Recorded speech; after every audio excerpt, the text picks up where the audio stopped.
അസ്സലാമു അലൈക്കും വറഹ്മത്തുള്ളാ. അഞ്ചാം ക്ലാസ്സിൻ്റെ തജ്വീദ് ചോദ്യപേപ്പറാണ് നമ്മൾ നോക്കുന്നത്. 1. യോജിപ്പിക്കാം.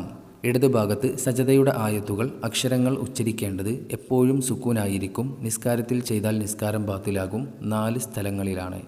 ഇതിൽ നിന്ന് യോജിച്ചത് തിരഞ്ഞെടുത്ത് എഴുതുക എന്നതാണ്. 1. ശുക്രിൻ്റെ സുജൂദ്. നിസ്കാരത്തിൽ ചെയ്താൽ നിസ്കാരം ബാത്തിലാകും. 2.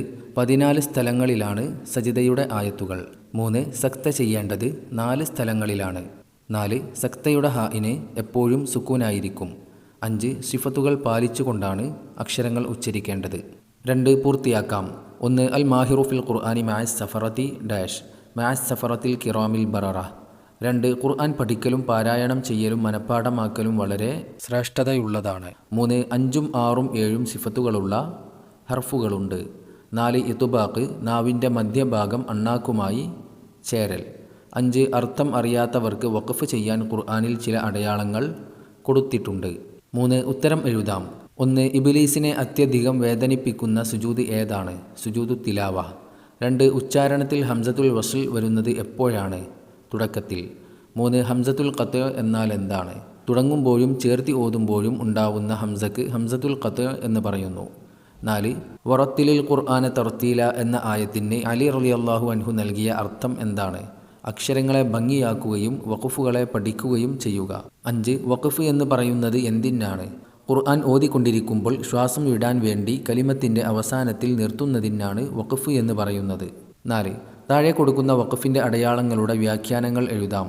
ഇവിടെ അടയാളം എന്നുള്ള ഭാഗത്ത് ഖുർആനിൽ നാം കാണുന്ന അടയാളം ആ അക്ഷരവും അതിൻ്റെ ഫുൾ ഫോമും അവിടെയുണ്ട്. അതിൻ്റെ വ്യാഖ്യാനം ഇടത് ഭാഗത്ത് നാം ഡാഷുള്ള ഭാഗത്ത് എഴുതുക. 1. ത്വാ വഖഫ് മുത്ലഖ് വഖഫ് ചെയ്യലാണ് നല്ലത്. 2. സാ വഖഫ് മുജവ്വസ് ചേർത്തി ഓതലാണ് നല്ലത്. 3. ഖാഫ് ഖീല അലൈഹിൽ വഖഫു നിർത്താമെന്ന് അഭിപ്രായമുണ്ട്. 4. മീം വഖഫ് ലാസിം വഖഫ് നിർബന്ധം അല്ലെങ്കിൽ മുഅക്കദായ സുന്നത്ത്. 5. ഓരോ ഉദാഹരണം എഴുതാം. ഹംസത്തുൽ ഖത്അ ഹാ ഉ തഅനീസ് ഹംസത്തുൽ വസ്ൽ ഓരോന്നിനും ഉദാഹരണം എഴുതുക എന്നതാണ്. 1. ഹംസത്തുൽ ഖത്അ ഇസ്മുഹു അഹ്മദ് അഹ്മദ് എന്നതിലെ ഹംസ ഖത്അൻ്റെ ഹംസയാണ്.